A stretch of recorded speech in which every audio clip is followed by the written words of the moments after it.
Vince Hardy awakens from a terrifying dream of a mirrored room and an attacker, only to find physical marks and small clues waiting in the waking world. That unsettling situation brings us to Suspense, Episode 3, Nightmare, originally broadcast March 1st, 1948. Eddie Bracken stars as Hardy, joined by William Conrad, William Johnstone, and Ben Wright, in a full-hour CBS drama adapted for radio by Alfred Palker from a Cornell Woolrich story, written under the name William Irish. Anton M. Leader directed, and Robert Montgomery produced. With a police friend involved, Hardy tries to learn whether his dream points toward a real crime. And now, our story begins.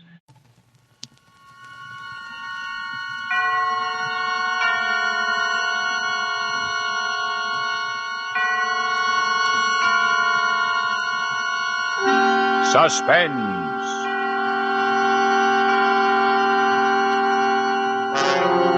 Radio's outstanding theater of thrills brings you an hour, a full 60 minutes of Suspense. Tonight starring Eddie Bracken and featuring William Conrad in Nightmare, based on the short story by William Irish, directed by Anton M. Leader and produced by Robert Montgomery.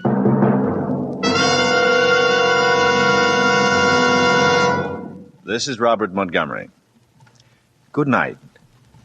You know, when you stop to think about it, one of the nicest things we say to one another is good night. A lot of thoughts are implied in those two words, and all of them are good. Actually, what we're saying is have a good night. May it bring you rest, may you sleep well, and if your sleep is invaded by dreams, may they be pleasant dreams. All good, well-intended thoughts bound up neatly into two brief words, good night. And sleep itself is a condition that most of us welcome. Quite apart from the biological need it serves, we're grateful for the momentary escape, for being removed from reality, for the quiet, peaceful hours on the fringe of consciousness.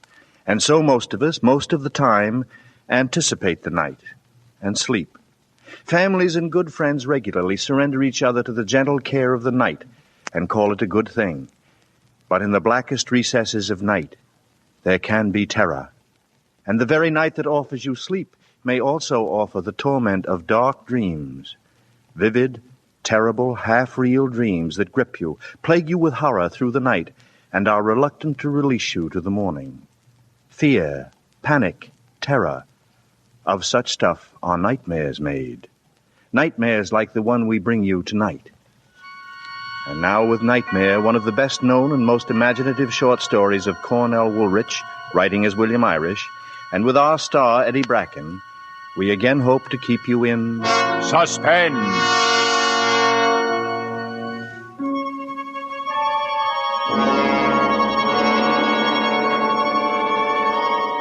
First, all I could see was this beautiful face. This beautiful girl's face, like a white luminous mask swimming detachedly against enfolding darkness. There was no danger yet, but I wanted to get out of wherever this was. There was 8 doors in the room with no free wall space between. I tried one, another, a third. They were the wrong ones. I couldn't get out. The flickering white mask began to change its expression. Slowly it became evil, vindictive. It spoke. It snarled. There he is, right behind you. Get him! Then he, was just a black huddle, a dark, lumpy mass. It slowly uncoiled until it loomed before me upright. It came toward me, with cataleptic slowness. I wanted to turn and run in the minute, the half minute, that's all there was left now. But I couldn't move. I couldn't lift a foot. I just wavered back and forth as if my shoes were nailed to the floor. He came on, his outline still indistinct like a lumpy clay image. I could see the arms come up from the sides. and couldn't avoid them. They were like lobster claws. I could feel its breath on my face. I could feel the pressure of his hands on the side of my neck, rather than in front, as if trying to break it rather than strangle me. His thumbs were digging into the straining cord right under my ears, pressing into the tender splat of flesh right beside the jawbone. I clawed at the merciless hands and pried one off at last, but it wrenched free of my restraint, trailing a nail scratch across my wrist, and clamped itself back where it had been. I beat at his arched body, then pulled at it and grabbed at it with the instinctive clutch of a drowning man. A button came off in my hand, and I hung on to it. I don't know why. I just hung on to it. Is he dead? No, not yet. Finish it, hurry. Hand me that drill. I put out my hands, past them to protect myself, and something was put into one of them. She put it into my hand instead of his.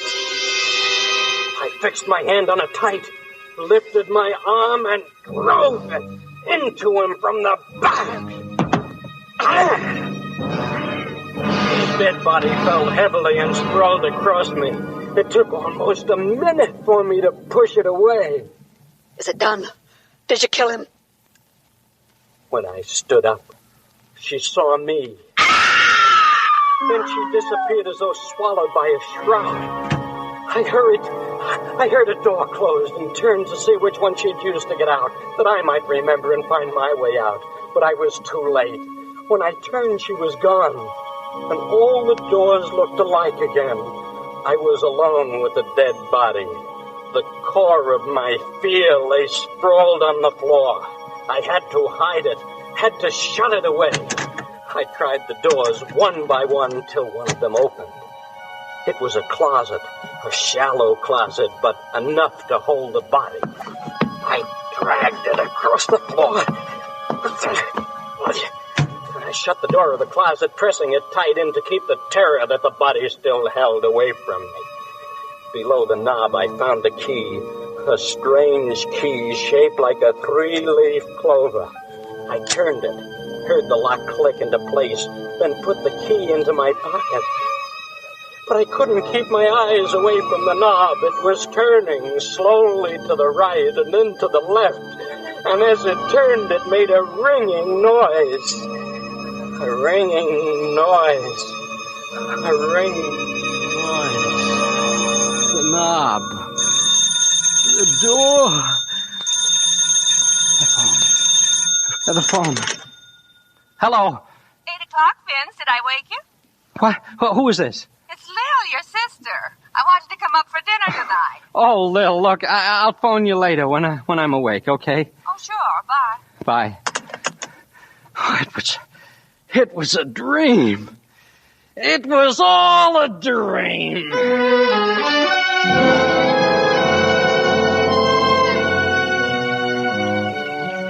Mirrored doors, dead bodies, beautiful women. How Freudian can you get?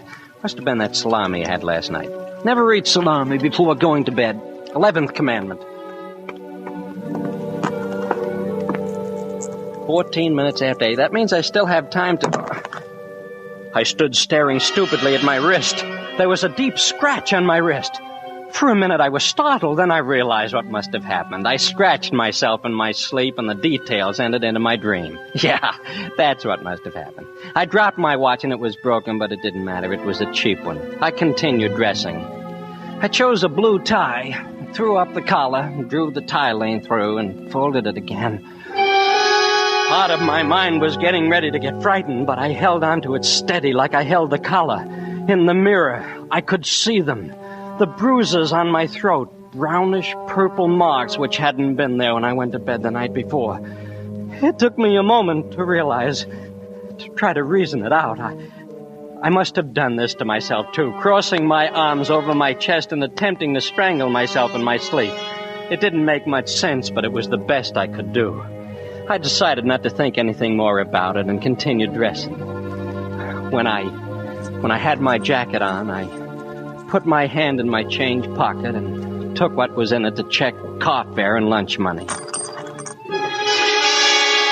A button mixed in with the change.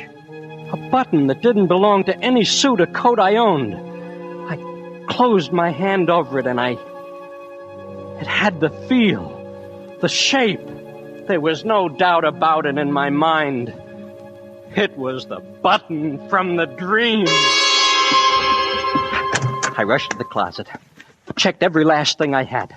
The button matched nothing. It wasn't from anything of mine. It didn't belong anywhere. I couldn't kid myself anymore. People don't find buttons in dreams. I decided I needed a cup of coffee. I was getting the jitters. I slipped into my topcoat and opened the door. Then before I shut it, I checked to make sure I had my key. The key I took out of my pocket wasn't my key. It was shaped like a 3-leaf clover. My knees were weak. My stomach was quivering. But I couldn't go back into the room. I had to see people, hear cars in the streets. But it didn't help. All was real. Nothing was wrong. It was me. Something in me. I ducked into a drugstore, but I couldn't eat. Instead, I went to the phone booth and called my sister Lil.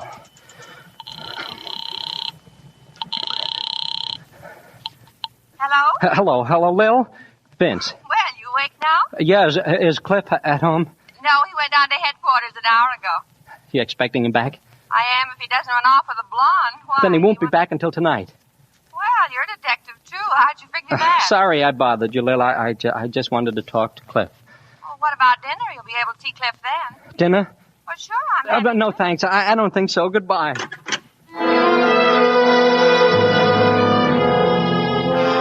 I called the store and told them I was sick.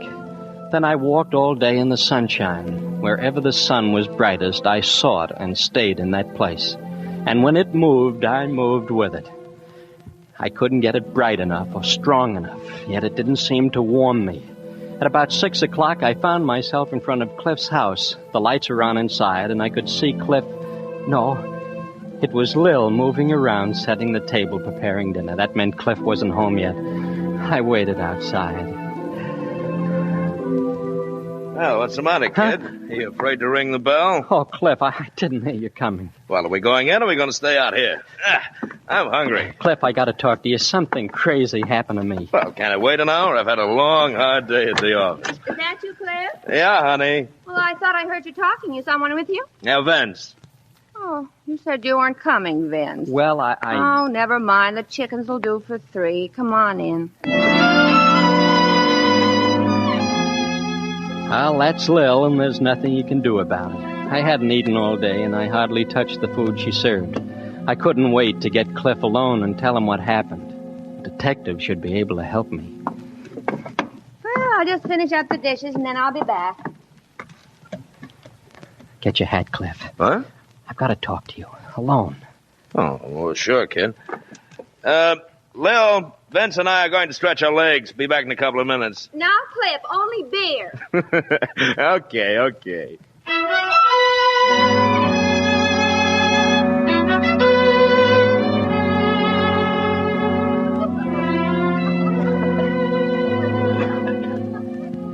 And then there was the button, the same shape and size and everything. It was in my trouser pocket with my change. It's on the dresser back in my own room now. If you want to come over, you can see it for yourself. And last of all, the key turned up on me next to my own keys. In the pocket where I always keep it. Here. This is the key, huh? Yes, that's the way it looked. And when I saw it when I was asleep, the same shape, the same color, the same design. It even weighed the same. Hey. You're all in pieces, aren't you? I don't take it that way, kid. Don't let it get you. Cliff, you've got to help me. I'm walking on a high wire, and there's no net.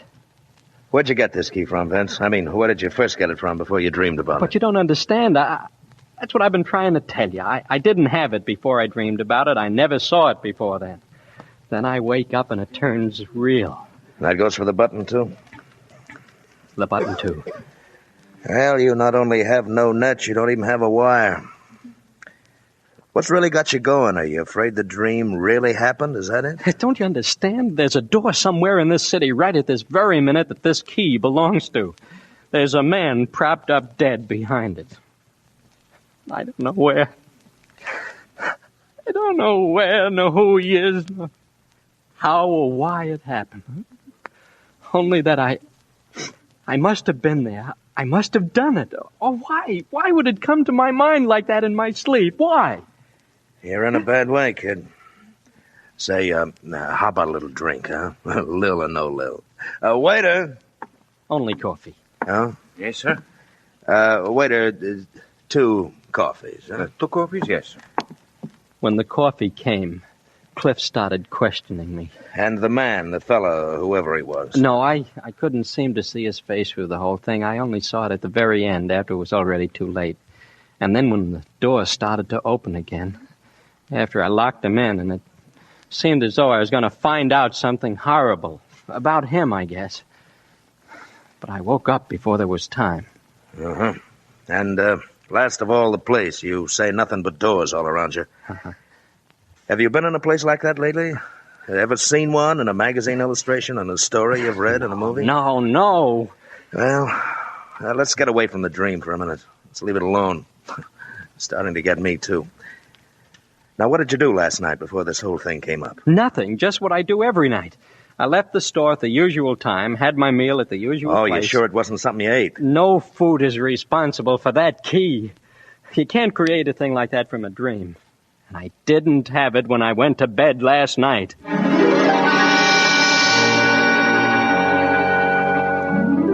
Cliff didn't lose his temper right away. He's a good detective and a good guy.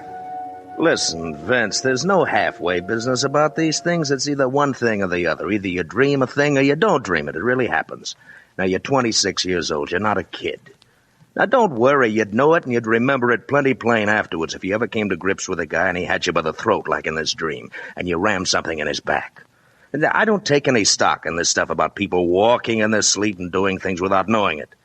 They can walk a little ways from the bed, maybe, but the minute anybody touches them or does anything to stop them, they wake right up. They can't be manhandled and go right on sleeping through it. I never walked in my sleep. You can ask Lil if you think... Now, do you have any recollection at all, no matter how faint, of being out of your room last night, of grappling with a guy or ramming something into him? No. All I have is a perfectly clear recollection of going to bed, dreaming that I did all these things, and then waking up again. Okay, then that's all there is to it. And it didn't happen. You either dream them or you do them. There's no 2 ways about it. Don't say anything to Lil about it, will you, Cliff? Yeah, Please? I should say not. Don't want her to take you for bugs. Yeah, you'll get over it, Vince. First, I'll get to the bottom of it, and then I'll get over it. Cliff, are you going to help me? What do you want me to do? Well, you're a detective. You got the key, and the button's over in my room. You must have often had less to work with. Find out where they came from. Find out what they're doing on me. Now, listen, cut that stuff out of you here. I don't want to hear any more about the key. I got it, and I'm keeping it, and you're not going to see it again. And if you hop on this spooky stuff anymore, I'll help you, all right? Right into the nearest sanitarium.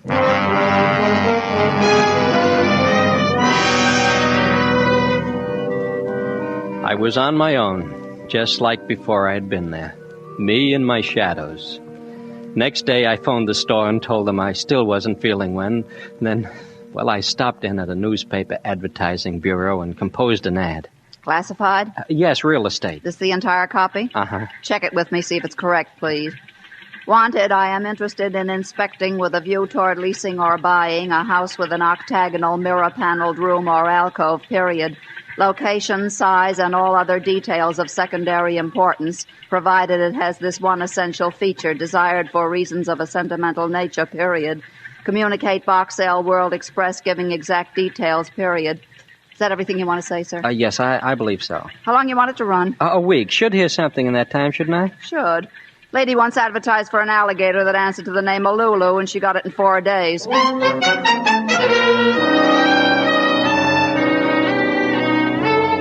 I I guess alligators, answering to the name of Lulu, are more plentiful than houses with octagonal, mirrored, paneled rooms.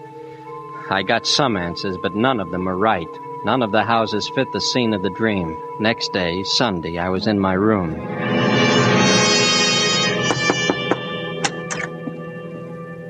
Hiya, kid. Hello, Cliff.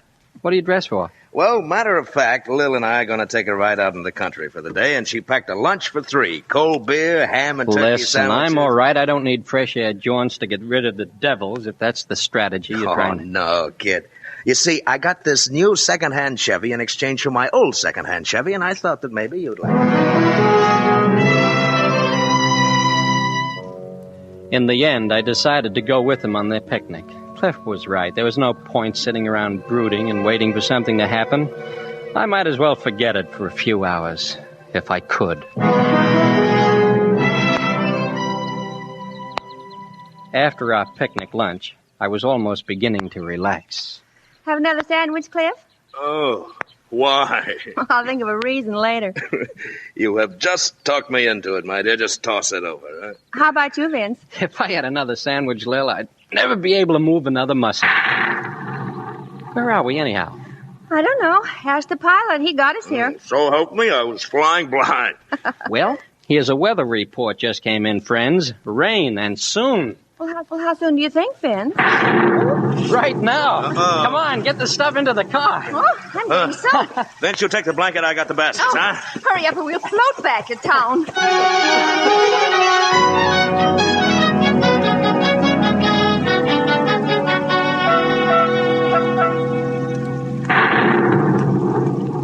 Cliff, dear, I hate to be a pest, but the lightning frightens me. If you can't find your way back to the main road, can't you turn in somewhere and stop a while? Oh, I'm sorry, Lil. It's hard to see through the rain. Well, if you spot a house or a barn, please turn in. I'm scared. Yeah, of course, honey. Yeah, if only I had some idea where we are. I can't see 10 feet ahead in this stuff. There's a cutoff a little ways ahead. Around the next turn, if you take it, it'll lead us to a house with a big, wide porch. We can get in under there. What? Well, how did you know that? Were you ever up around here, these parts before? No. Well, then how did you... I don't know. Well, let's concentrate on driving instead of conversation. Have you seen any road signs? No, Cliff, not a thing yet. Are you getting us more tangled up than we already were, Vince? No. Don't stop. Keep going. You'll come to it. 2 big stone lanterns. Turn the car left between them. I don't know how I knew that myself. Oh, there they are. There they are. Well, turn, Cliff, like he told you. Yeah. Oh, look through the trees. There's a house back there. Oh, Vince was right. Oh, well, I'd be glad to get out of this storm. I'll stop as close to the entrance as possible, dear. All right, honey.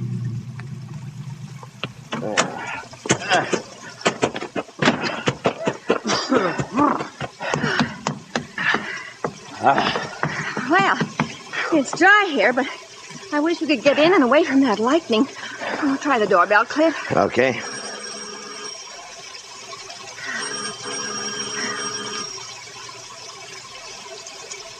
Well, no one seems to answer. There's a key under the window box with the geraniums. Oh, he's kidding, but look anyway, Cliff. Okay. Oh, isn't that the funniest? What?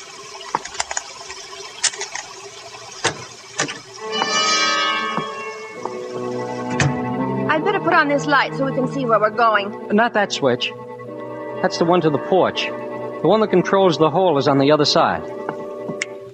He's right. Well, what is this, a rib? How do you know so much about this place anyway, Vin? Oh, just a lucky guess on his part. Good afternoon. Cliff. Anybody home? Don't do that! He's cold, Cliff. He's shaking. Yeah. I was shaking. Do you see him? And I was closed. He's acting so nervous. But I was dripping with perspiration. I didn't know what made me say those things about the road and the key and the light switches, but they came out as though I had been here before. I was scared. Way for the summer, I guess, but it's funny they'd leave it unlocked like that. Okay. Electricity's still unconnected. Oh, your being a detective comes in handy, Cliff. We shouldn't get in trouble walking in like this. Well, as long as we're here, I don't think anybody would mind if we made some coffee. I'd love some. How about you, Cliff? Sure. Go ahead. I couldn't look at Cliff. though I felt his eyes burning a hole in the back of my neck. Lil went into the kitchen, and I began to wander around nervously. I found a bedroom, and then a 2-entrance bath. I went out by the second entrance, and I was in another bedroom. Through the doorway, across the room, I could see myself. My face was whiter than my shirt, and my body was quivering. I shifted, came closer, dying a little, wavering as I advanced. 2 of me. 3, 4, 5, 6, 7. I was across the threshold now, and the door, brought around from its position flat against the outside wall, pulled in after me, flashed the 8th image of myself on its mirror-back surface, of myself and Cliff. No! What's the matter, Vince? Cliff, this is the place. This is the place. Yeah. Now wipe off your forehead. You're wringing wet. Have you got it? I got it. Try this one first. That's a fake. What are you doing up there? Keep it downstairs a minute. Don't come up, honey. Vince is taking his pants off to dry them. Well, I'm hungry. I'll see if there's something around for sandwiches. Look. It's a safe cut open. That's what he was crouched before that night when he seemed to be just like a puddle on the floor. He must have had a blowtorch down there on the floor in front of him. That's what made the bluish light and made her face stand out in the reflection like a mask. And that door that you haven't opened yet, it's the one I propped him up in. No, don't. Not right away. Just give me a minute longer. Just give me a chance to get... Empty. But there's blood on the back wall and the floor. Dry cake blood. Cliff. Vince? All right, kid. Let's hear about another dream.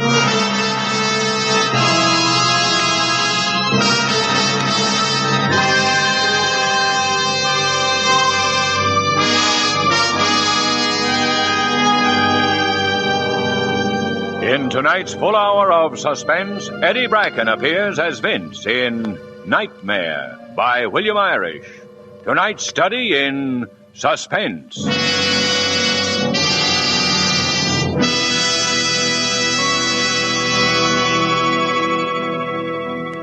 In just a moment, we will return with Act Two of Suspense.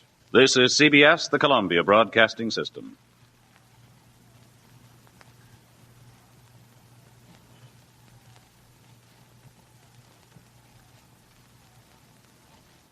And now, back to our Hollywood soundstage and to our producer, Mr. Robert Montgomery, for Act Two of Nightmare, starring Eddie Bracken, in a narrative well calculated to keep you in suspense.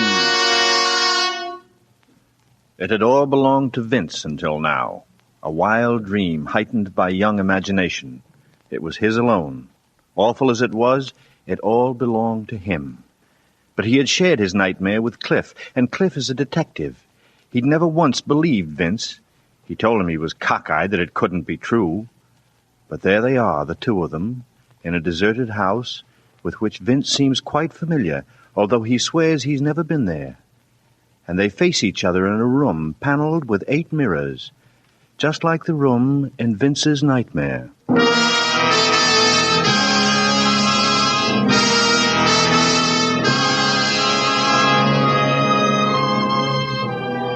I don't know what Cliff would have done up there in the mirrored alcove, but I blessed my sister when she called us down for coffee. Cliff and I went through the motions of eating with Lil and then waited tensely until she dozed off in the living room, tired out of the excitement of the storm. Then Cliff pushed me back into the kitchen and shut the door. He gave me a look that belonged in a police station basement and lit a cigarette. He didn't offer me one. Policemen don't with their suspects. He bounced the match down, then he shoved his hands deep in his pockets. Now make it short and make it quick and leave Freud out of it.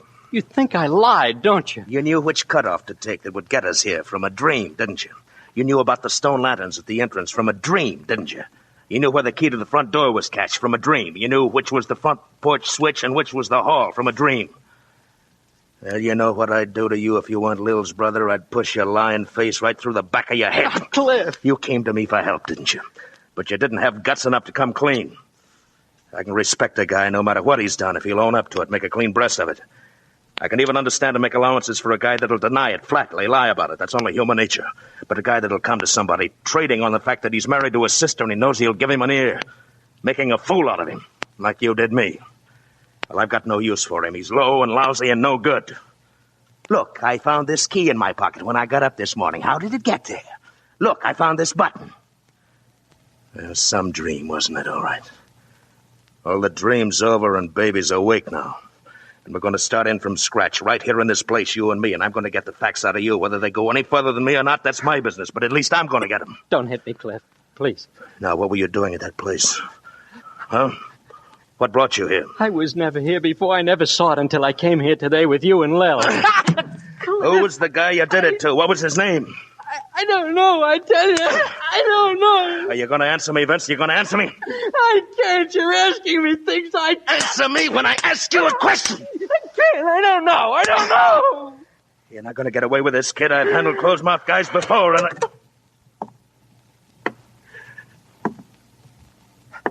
I don't use this gun much, but I know what to do with it.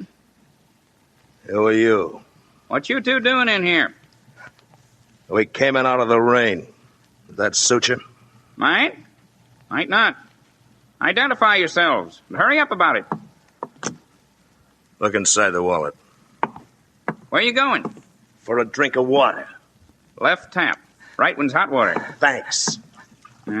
Cliff Dodge, Homicide Squad. Glad to know you, Dodge. How about a little identifying yourself? Well, I'm a deputy attached to the sheriff's office. Detailed to keep an eye on this place. See my badge? I was to home having a little supper and... Hey, how'd you get in? Thought I had it all locked up safe and sound. The key was bedded in a flower box on the porch. 'Twas, huh? Must be a spare then. Funny. We never knew there was a second one ourselves. Why should this house be your particular concern? Was a murder uncovered in it last week? There was? Well, I'd like to hear about it. All about it. We all sat down. I saw the deputy was enjoying this, talking shop with a big city detective. Cliff listened while he kept an eye on me. Well, this house belonged to a wealthy couple named Fleming. Husband was away on business in South America when it happened. In fact, we ain't been able to reach him to notify him yet. Wife was a purty little thing. Was?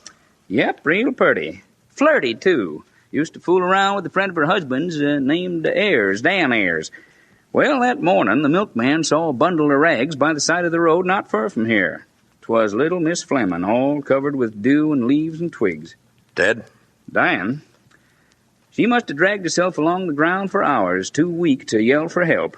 Milkman took her to the hospital. Both legs broken, skull fracture, internal injuries. Oh, no. Hey, kind of gets this young feller, don't it? Stuff's new to him, guess. What was it? Who did it to the woman? Dan Ayers' car. We found it with blood and hairs on the tires and fenders, abandoned under some trees. At the same time, Wagoner, that's my chief, he found the safe in this house busted and looted. It's in a 8-sided mirrored room they got on the floor above. I'll take you up and show you afterwards. Oh. Cut it out, Vince. Why don't he go outside if this gets him? I want him in here with us. He should get used to this. Well, suit yourself. Well, finding that safe, give us a case. Ayers knew Fleming kept lots of dough in that safe. Knew he went away on business trips. This last time, Ayers come up here, went to work on the safe, and got caught by Mrs. Fleming. She takes one look and starts running for town to get help. Why didn't she use the telephone? 'Cause this warn't no simple robbery. She must have seen by the look on his face that he'd kill her, so she run for her life. He comes down, gets into his car, catches up with her, and runs her down, drives right over. He thinks she's dead and takes off. You say he drove the car right over? I don't know how to drive. I don't know how to drive. Cliff knew it, too. His expression changed, and he pushed his pack of cigarettes over to me. Have a smoke, kid. It'll do you good. Thanks. Well, we sent out a general alarm for Ayers, but at 5 that afternoon, Mrs. Fleming regained consciousness for a short time. Wagoner, my chief, was there, and he heard her say, "Is Dan all right? He didn't kill Dan, did he?"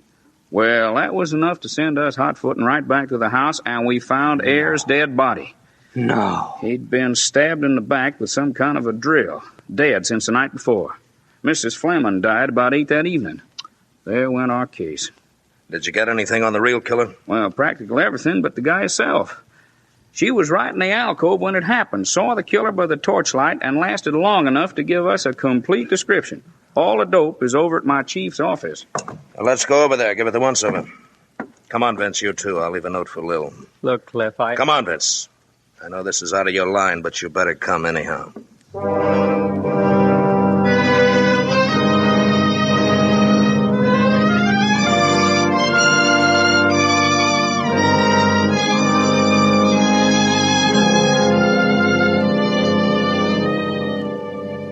Glad you come over, Mr. Dodge. You too, Mr. Hardy. I'm interested in hearing the description of the killer. Well, it's pretty complete. I got it from Mrs. Fleming. Here's a transcription of the whole interview with her at the hospital. Had a stenographer take it down at her bedside. He was one of those efficient young sheriffs, and he droned on and on. My clothes became drenched with perspiration, and my stomach was quivering again. See, there's body. Well, here's what you want, Dodge. Killer was about 25 and skinny. Cheekbones stood out, cast shadows in the torchlight as it wavered on his face. They must be looking at me. Thin nose. I covered my cheeks with my hands and stared down at the floor. My face was burning under my fingers. He had light brown hair. She even remembered that. It was parted low on the left side. Take a woman to notice a thing like that, even at such a moment. And an unusually long forelock that kept falling in front of his face. My hand went up a little higher and brushed mine back. It only fell down again like it always did. His eyes were fixed and glassy, as though he was mentally unbalanced. He had on a knitted sweater, was darned up in the neckline in a different colored yarn. Lil made it for me, and I'd burned it with a cigarette. She fixed it up the best way she could, and Cliff knew about it. Yeah, took us hours to get, but that's it. You got pictures of Mrs. Fleming and Ayers? Death photographs. Care to see them? Yeah, let's have a look. I got weaker and dizzy as they handed the pictures around. I didn't look at them, but I saw Cliff distract the other men's attention long enough to slip them on top of the file case. Well, I guess Next thing I knew, we were getting ready to put the lights out and leave. Coming, Vince?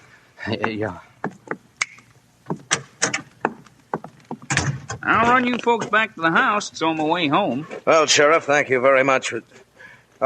Say, Vince, run back a minute and see if I left my cigarettes in Mr. Wagner's office, huh? Sure. Sheriff, I want you and the deputy to look me up the next time. His voice dwindled behind me, and I was in the darkened office again, alone. I knew what I'd been sent back for. He wanted me to see those pictures. I switched on the lights. They were on the file case. I took them in my hands and I stared at them. Well,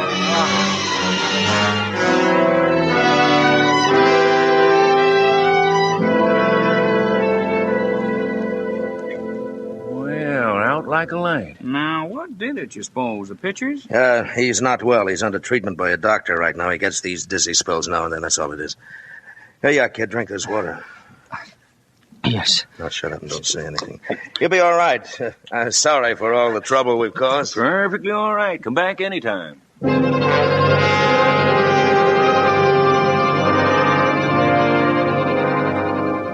That was a place I never wanted to go back to. Cliff and I didn't say much as the deputy drove us to the house. We picked up Lil and started back to town.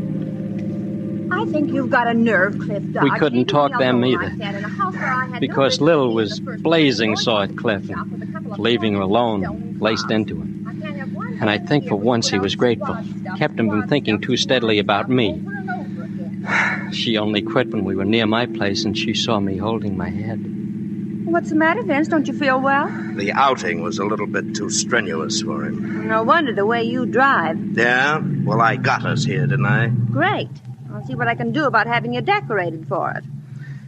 I'll go up with Vince a minute. No, it's all right. I'm coming up with you, Vince.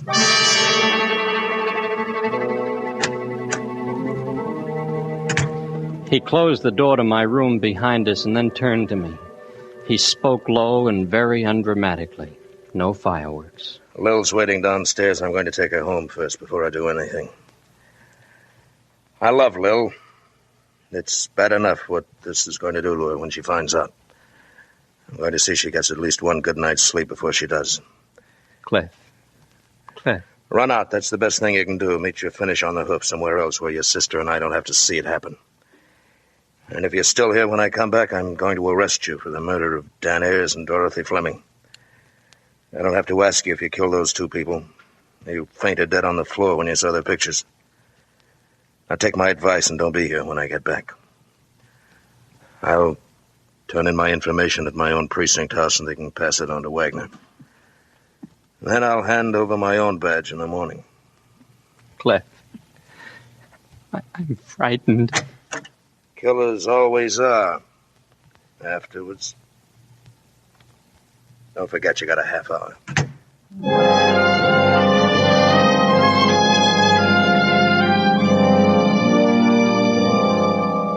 I didn't move for about half the time he'd given me. Then my hand went to my cheek as it had in the sheriff's office, and my face felt bristly. Without thinking, I went into the bathroom and turned on the warm water tap. I took my cream blade holder from the cabinet, not a sheer reflex of habit, and I realized I didn't need the cream and the holder, and I put them back. I took the razor in my hand.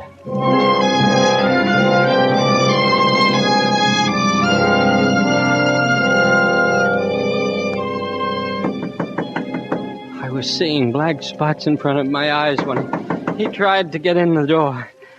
I tried to keep very quiet so he'd think I'd lammed and go away. Vance! Why didn't he go away? I could barely stand up. Open the door, Vance, or I'll shoot the lock away. I held my breath for a second, and then I had no strength left.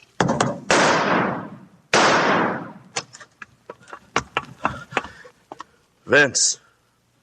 You could have saved yourself a trip back, Cliff.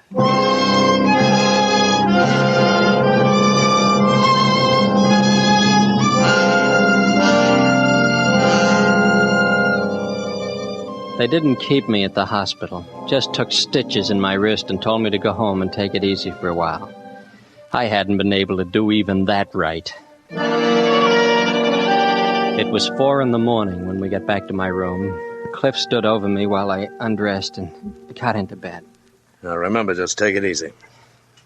What about the arrest? Postponed? Canceled. I gave you your chance to run out and you didn't take it. As a matter of fact, I sent Lil home alone. I've been downstairs watching the street door the whole time.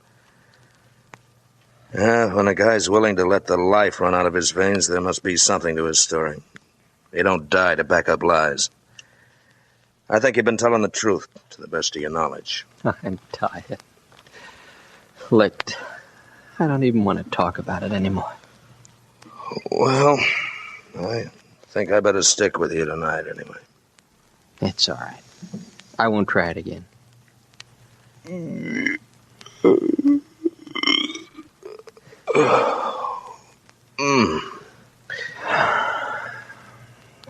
Yeah, there's blood on the floor. You sure picked a messy way. I did think of gas. This hotel doesn't have it. If more houses had no gas, there'd be fewer... Sure. All the modern conveniences. But electricity is undependable, too. Lights go out. Happened to a feller in the next room one night. And he had to use a candle. It was the same night that I had the dream. How did you know he had to use a candle? Were you in there at the time? No, he rapped and stuck his head in my door for a minute. Wanted to know if the power had failed all over. You know how people are in little hotels like this. Why'd he have to do that? Couldn't he tell by the hall? All lights go out at 11:30. Guess it was after that. Well, that's still no reason why he should bust in on you. Look, I'd like to hear the rest of this. There isn't any rest. I told you all there is to it. That's what you think. Just watch what I can get out of it.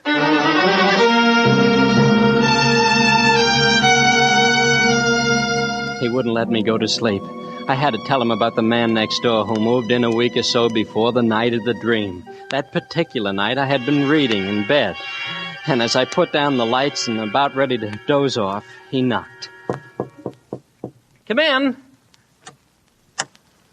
He was holding the candle right in front of his face between his eyes, and in the darkness I had to stare at the candlelight and his eyes behind it. He explained about the lights, and he... Please excuse me for intruding. You must be tired. Very tired. You look so sleepy. No, I know. It's... You want to sleep. I shouldn't have come. You can sleep now. Sleep well. Your eyes are so heavy. You look so tired. And that's all there was to it. He left and I went to sleep. Did you hear him shut the door? Well, I suppose I don't so. mean suppose. I mean, did you actually hear the door shut? Think about it, kid. This is important. I don't remember. Well, another thing, then. Did you ever have any conversation with him other than hello and goodbye? Well, he offered me some cough drops several times, and I told him I didn't like him. But once going down in the elevator, he absolutely insisted that I take one. So I did. Testing willpower. What? Never mind. I don't want to frighten you right now. Look, you got some sleep, kid. You're a week after what you tried to do tonight. Where are you going? I thought you were staying here tonight. I'm going back to the Fleming house and to Wagner's headquarters, too, while I'm at it. Now? Yeah. You're going all the way back up there at this hour of the morning? And, Vince, don't give up yet. We'll find a way out without shortcuts like you tried tonight.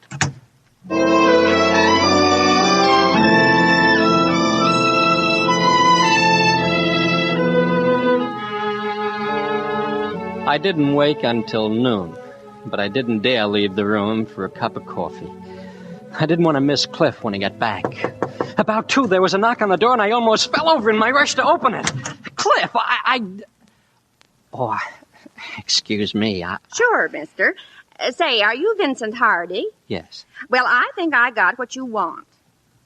What I want? Yeah, my Uncle Henry built it. He was crazy. It's got a room with 8 sides. Oh, I'm terribly sorry, but I'm not in the market for that house any longer. You ain't? No. Oh, you're like Uncle Henry, too, huh? He would have liked you. Well, goodbye.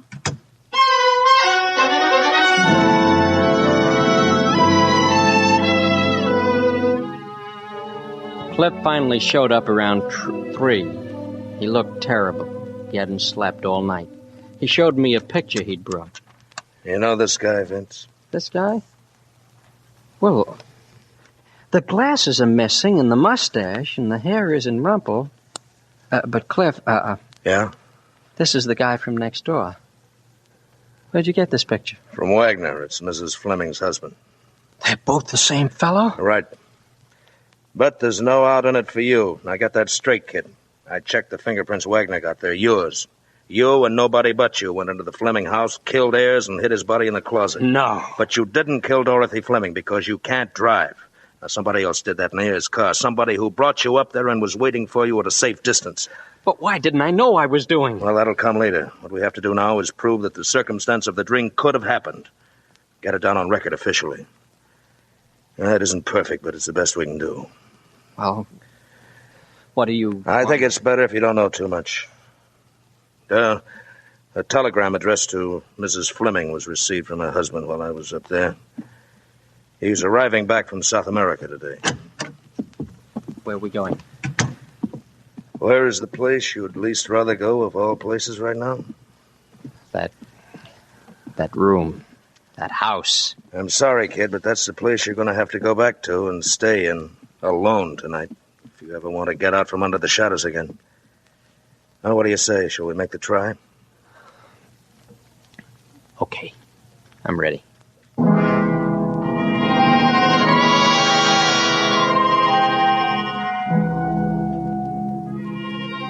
I'd been sitting on the floor outside the mirrored alcove to rest when I heard him come in. He didn't come right up. I suppose he stopped to put his things away. Then I heard him tap the keys of the piano downstairs.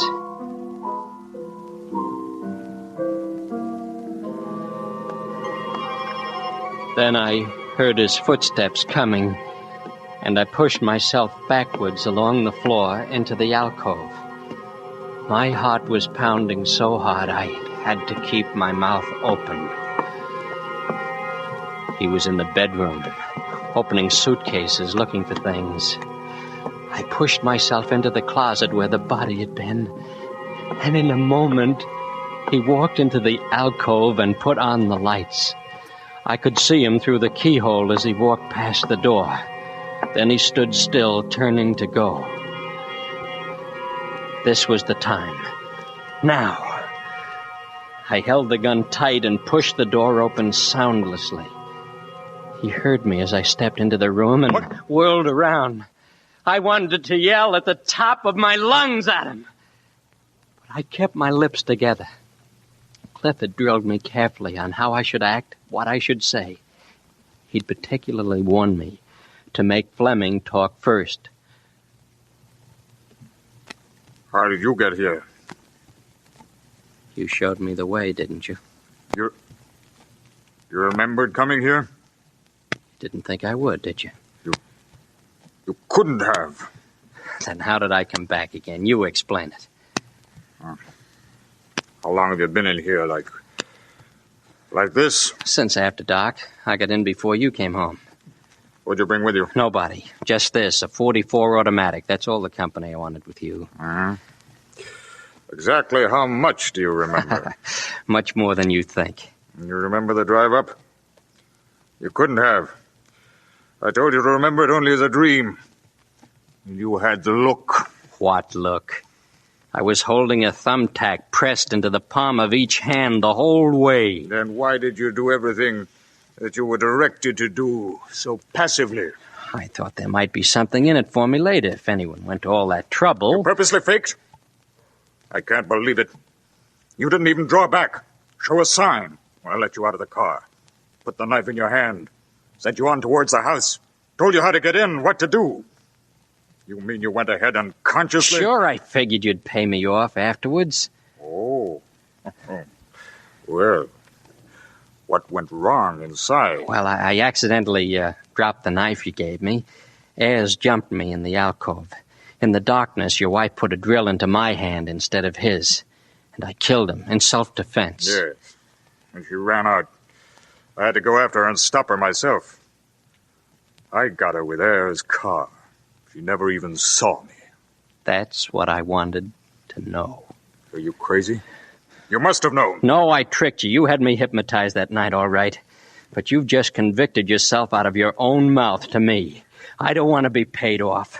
You picked someone with a weak willpower, maybe, but strong scruples. I was an honest man. You made me commit murder. I can't clear myself in the eyes of the law ever. But you're going to pay for doing that to me now. This way. Wait. Don't do that. That won't help you any. You shouldn't have left me alone. That was your mistake. Here you go, Fleming. Wait 1 minute more. Just a minute. Now look. Look at me. Look at my eyes. Cliff had warned me to be careful, but I wasn't careful enough. I couldn't seem to help myself. I just glanced at him. Our eyes met, and suddenly mine couldn't get away anymore, as though they were hit by glue. A sort of torpor turned me into wax. But I made an effort to do one more thing. It came out as a single sentence.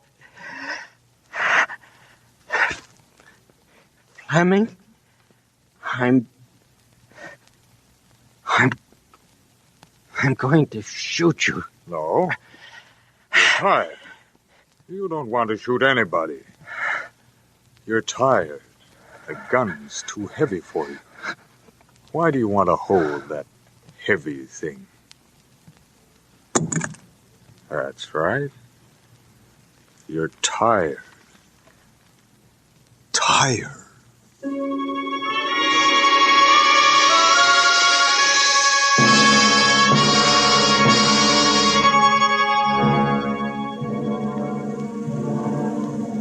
Why, this'll stand up in any court.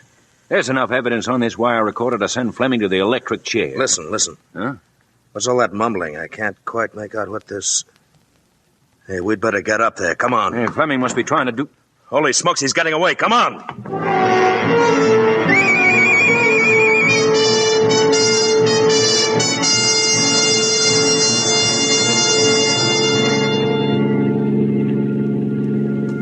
There's a pencil and paper in the glove compartment. Take them out.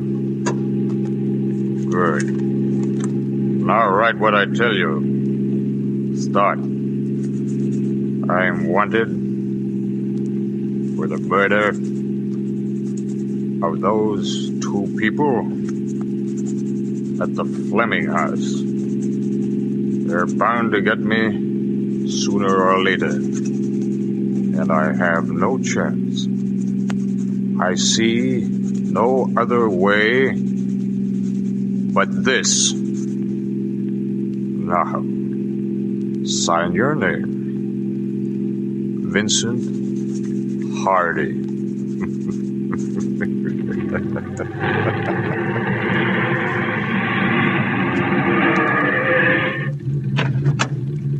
Now, get out of the car quickly and take the chain attached to that anchor. Over there. On your right, over there. Go ahead. That's right. Now, tie it around your stomach and legs and pick up the anchor. Yes, that's it. Carry it in your hands. Yes, very good. Oh, someone coming. Now then, walk. Walk to the end of the dock. Hurry, you fool, and throw the anchor into the lake. Go ahead. Hurry. Goodbye, Vincent.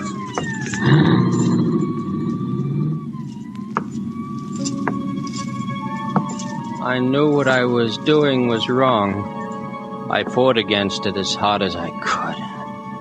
And when I got to the end of the dock, I just threw the anchor into the lake and my body went under.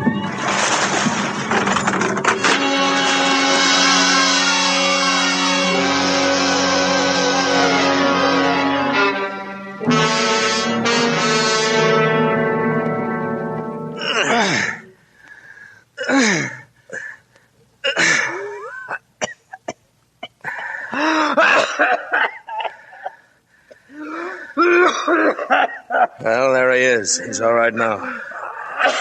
You got Fleming? Fleming's dead, Mr. Dodge. Car hit a tree and folded up like an accordion. Vince would be gone, too, if I'd dozed another minute in that cellar. Yeah, don't feel bad. You did all right by the boy. You went in after him like a veteran lifeguard. Say, if you can take care of him, Mr. Dodge, I want to get these recordings into my safe at the office and send some boys out to pick up Fleming in that car. Yeah, sure. Go ahead, Sheriff. Vince will be all right. Was he telling the truth, Cliff? Yeah. This Fleming used to be a vaudeville hypnotist. Tried using his old act to get rid of heirs and his own wife. That will be cleared because we have proof that you were not responsible for your acts while under the hypnosis. Thanks, Cliff. But you'll have to appear in court and stand charges. I will. You scared, kid? Sort of. Yeah, you'll be all right. I'll be standing there next to you the whole time. Well, come on now, let's go.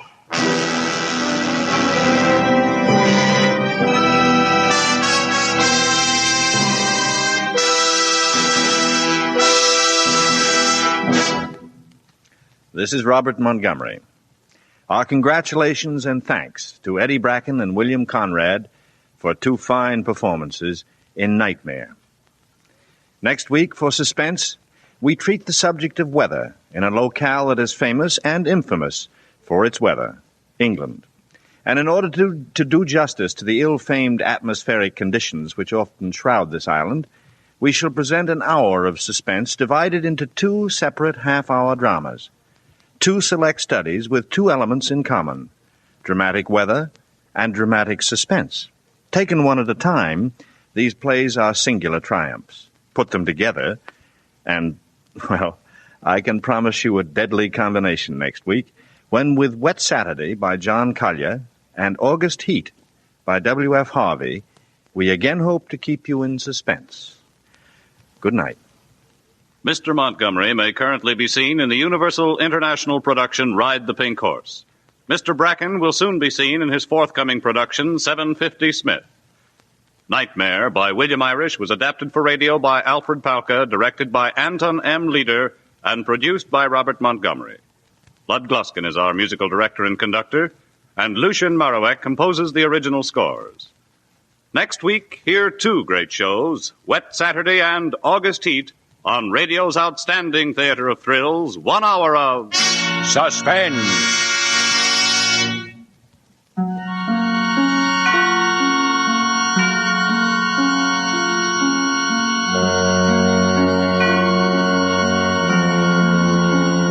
This is CBS, the Columbia Broadcasting System.